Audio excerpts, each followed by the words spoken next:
guys, magluluto tayo ng hotdogs and ham using our Revolve slide rack open. So before we start guys, of course, i-introduce natin muna ang ating slide rack oven. Yes.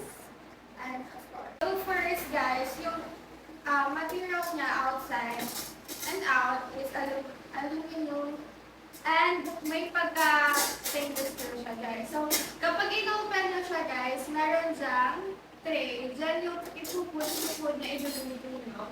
And also yung handle niya both side. Para yan sa kapag hindi tayo mapasok. Kasi umiinit siya guys kapag in-on na natin of course. And also, meron dito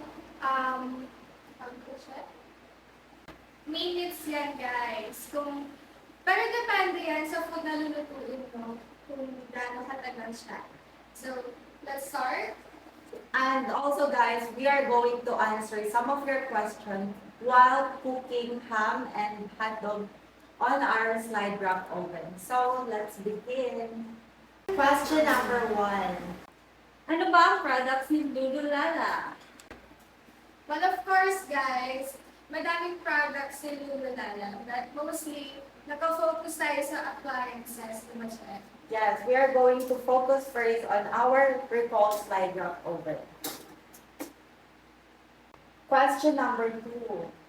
Ano mas maganda? Air fryer or rack slide oven?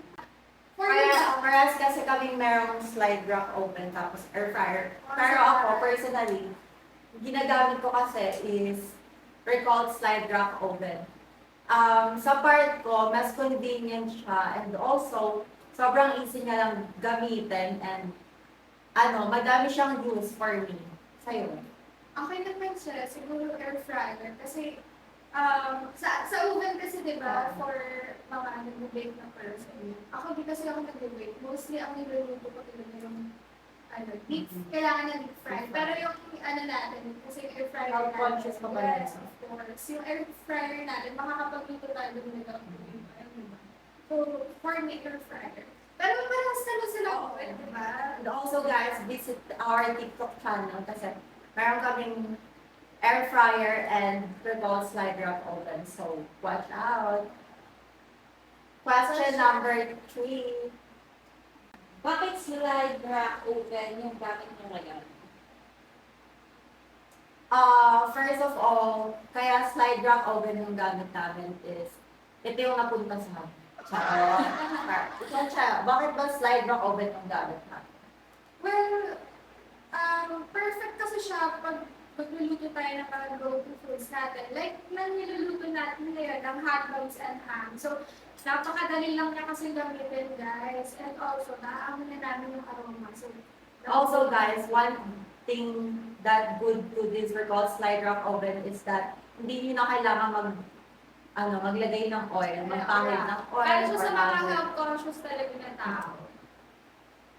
Question number 4. Ano pa ibang pwedeng lutuin dito?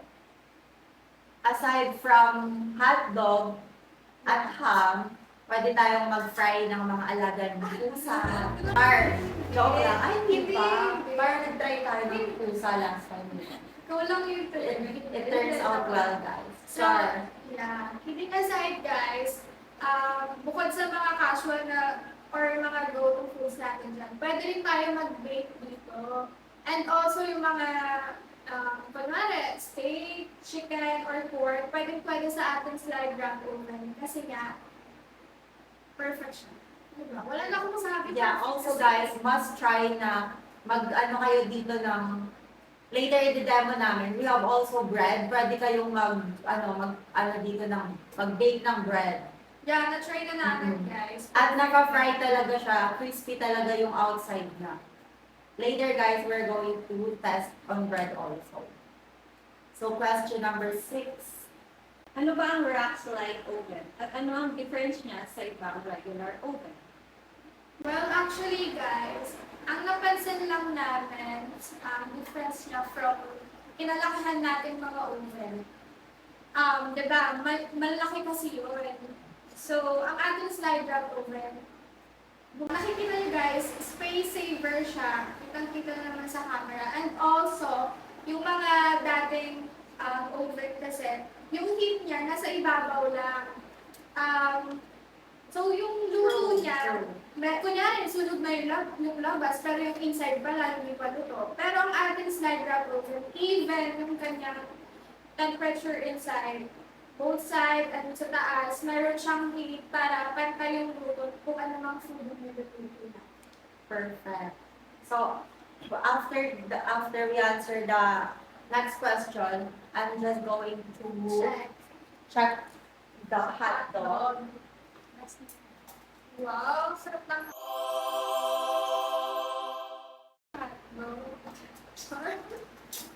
Sarap ng hot dog. Guys, oh, looks so perfect. diba? Nakapag-grill ka na ng gamit mo ay oven. Yes. Siyempre, makakahanap. And for our last question, What if beginner ako? Baka masunog ko to. actually, if beginner ka, if you order this product, merong manual. Kaso, masusunog mo talaga siya kasi Korean yung manual. Hindi mo siya mababasa. So, pag bumili ka ng slide wrap oven, kailangan mo mag-aral ng muna. So, meron kang phone, i-translate mo sa Google, ganyan. So, if wala kang cellphone, wala kang knowledge about Korean, huwag ka nang bumili. hindi talaga. Joke lang, guys. So, Actually, guys, yung manual na yun, Korean and English naman siya. And also, guys, kahit walang manual nga eh, kasi napakadali niyang intindihin, guys. True. Meron siyang timer lang kung gaano katagal mo siya naglulutuin. Ayun lang, guys. sobrang basic lang, guys, na i-ano siya, on how to use this product. Yung slide wrap oven, maintindihan mo, pero yung slide It's a wrap! Wait pa talaga, Sorry. no? We're just going to wait the hot dog na maluto siya, and then we're going to taste test. A few moments later. Hey guys, luto na. Ay, Kaya titikman na natin ang ating hot dog na niluto using our slide wrap oven.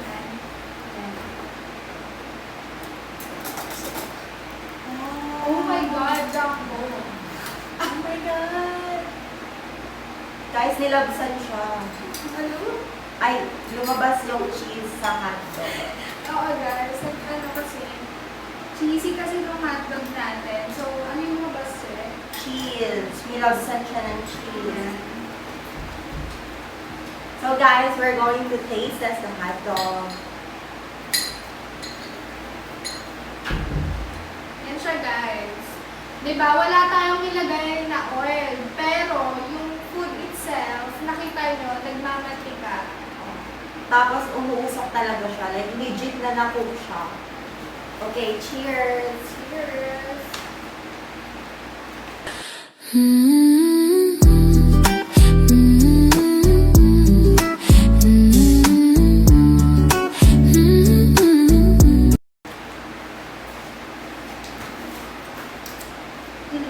Ang sarap ng pagka-luto ng siya, no? Kasi yung mga ganitong pang-fry talaga na food, kailangan na ito oil eh, para maluto. So that's it for today's, guys. Yes. And also guys, kapag hindi pa kayo nakafollow sa aming TikTok account, please do Facebook follow account. ito para lagi kayong updated kasi everyday kami may live. And Yes. also, dito sa aming YouTube channel, please make sure to subscribe and hit the bell button. Yes. And also, may Facebook pa tayo. Yes, we have Facebook and Instagram. So make sure to follow those social media account of Lululala, guys, para lagi kayong updated on our latest videos. Thank you. Thank